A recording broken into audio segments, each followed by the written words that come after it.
The Granblue devs held an official Q&A in their community Discord server, and now we finally have the answers. These are questions asked from anyone in the Granblue Discord, so there's a mix of stuff like how they think about game balance, asking for features, battle pass releases, meme questions, and other stuff like the thought process behind choosing their next DLC characters. I asked like 5 questions, by the way, and they ignored all of them, but that doesn't matter because we'll never get rewind and replays as much as I asked for it, but that doesn't matter. Let's get into the stuff you guys asked, which there's some pretty good ones in here. I'll have it timestamped throughout for you guys' convenience, so please enjoy.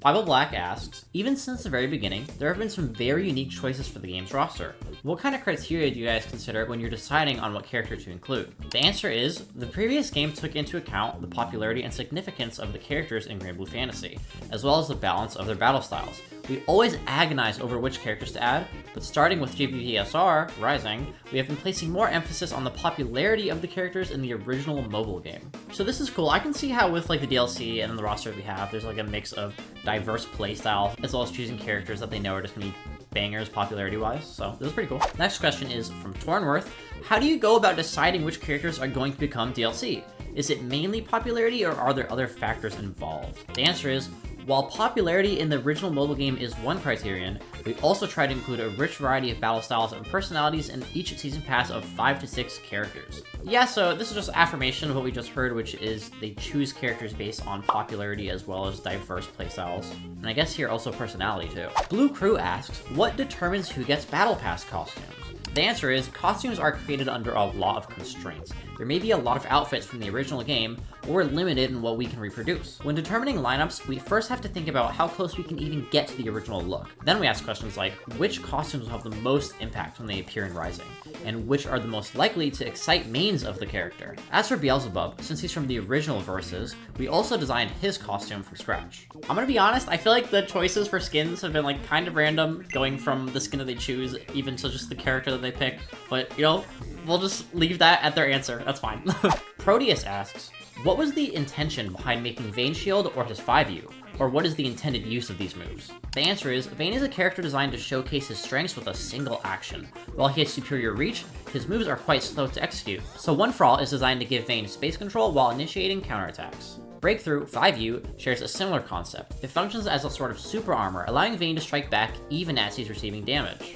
Rinwell asks, what's the general thought process behind patches, and how do you guys decide what specific things to change? I'm very curious on the decisions that go into making patches what they are. The answer is, we consider various factors such as detailed data and community feedback, and make decisions based on what changes we feel would be desirable at each stage. While a popular rumor, tournament results actually do not influence what goes into our patches, since there is usually a significant time lag between when we finish building a patch and its actual release. We sometimes make adjustments in stages based on a long-term plan. It makes sense that they would take community feedback into account, like if there's like an uproar like there was with B, then they're gonna nerf it. That just makes sense. But it's super interesting that they said that tournament results don't really matter to them. Regardless, I feel like tournament play has had pretty diverse characters showing up recently, so I don't think it's a huge deal. Seawits asks, does the development team take inspiration from previous ArcSys titles, such as BlazBlue, Central Fiction, or Guilty Gear XXX and Core Plus R? The answer is, as you all know, since this title is being developed in collaboration with Arc System Works, it is certainly true that there are staff members who have inherited ASW's battle design philosophy. However, we have never based our own characters' playstyles on that of characters from other IPs just for the sake of a meme or reference. We always prioritize the style, background, and the image that users have of the original character. Given the diverse range of characters and the fighting game format, it is inevitable that some characters may unintentionally resemble others. As for Zoe's Jump View, the animation team proposed that we make it an homage to Soul's Jump D, as a little surprise for the fans. Cool, so they're kind of saying like, yo, we're not copying people straight up, but yeah, we took a lot of inspiration for certain characters, which is pretty evident for stuff like Beatrix or Anila. Fling asks, where can I buy the Dashlight shirt? The answer is, we have received many requests, so after consulting with our merchandising team, we're excited to announce the Dashlight Attack shirt will be hitting the shelves. Details will be announced at a later date, so stay tuned. Yo, this is goated. Yo, I need that shirt, bro. I need that shirt. Belfoy Boy asks, would you consider increasing the amount of content in the battle passes or make them more regularly to reduce the gaps in new content? I love this question. I hope it's a good answer. The answer is, if we launch a new battle pass every month, character releases will be delayed. We understand that the waiting period between character releases can feel a little tedious, so to alleviate this as much as possible, we launch a new event called Special Challenges in April. Every month comes with its own rewards, so look forward to it. Okay, I'm gonna be honest, the Special Challenges are kind of just like reruns so far of stuff from previous passes, which is fine, but I wouldn't really call this helping with a gap in content. Julian asks, at the launch of Granblue Rising, during online matches you could hear the English or Japanese voice language of your opponent, but this was removed in a later update. Has there been any consideration towards bringing this back as an optional feature, or possibly even giving players the option to select voices on a per character basis? The answer is, soon after Granblue launched, we received quite a few complaints that suddenly hearing an unfamiliar language made it difficult to concentrate and interfered with matches. We'd also like to give players more control over what voices they hear, so we'll definitely look into this request further.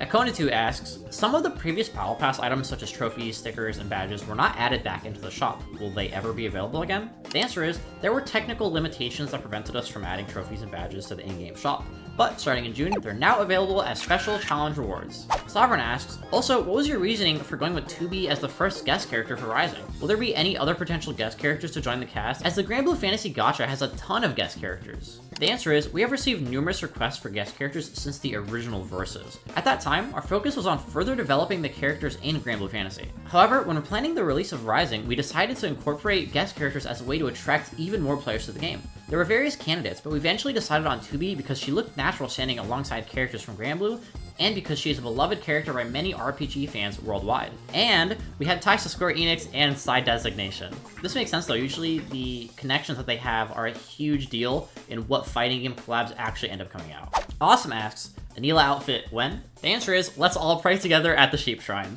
Awesome's out here asking the real questions, bro, we need more outfits. Like Kofos asks, I really love a lot of the Granblue Fantasy backgrounds from the original game. How much time does it take to make each new stage for Rising? I hope we see more of them, and if I can be greedy, more stages per season, please? The answer is, thank you for being such a fan of the backgrounds in World of Granblue. We're ecstatic that you're paying attention to see how they're implemented in Rising. It's actually quite an arduous process adding new stages to the game, but there are more coming out, so keep your eyes peeled. I'm gonna be honest, I hope that they mean that there's gonna be more coming out, not just whenever there's a new character, but it does make sense that they take a lot of time to make. So, fair. Dragon asks, do you have any plans to add RPG mode into Rising or co-op to survival mode? Playing with a friend is one of the most fun you can have in a fighting game. The answer is, if you like the characters in Granblue Fantasy and want to play with your friends, we hope you'll try Granblue Fantasy Relink. Okay, that's funny, bro. Sora asks, can you guys add a Sandalphon costume? The answer is, thank you for your continued devotion to the Supreme Primarch.